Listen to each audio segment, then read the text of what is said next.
Good afternoon mga idol! Gawa tayo ng dinengdeng na may sahog na bangus at magprito rin tayo ng pork chop. So ito yung mga kailangan ko. Na-chop ko na yung onion, garlic, bawang, atis at naprito ko na yung bangus at saka yung gulay na kailangan ko pa. Ito palang pork chop na-marinate ko na yan at ipiprito na lang. So dito pala sa kawali ay naglagay ako ng kunting mantika at saka ko inilagay yung luya at ginisa. Dito pala tinakpan ko para mas lalong lalabas yung katas niya.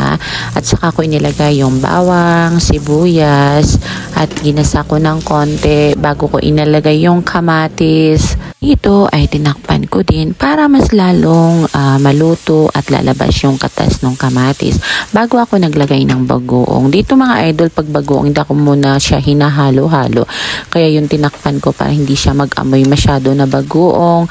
Tapos nung okay na ay saka naman ako naglagay ng tubig at sinabay ko na yung kalabasa kasi mas matigas yun. Luto ko ng konti bago ko inilagay yung bunga ng malunggay.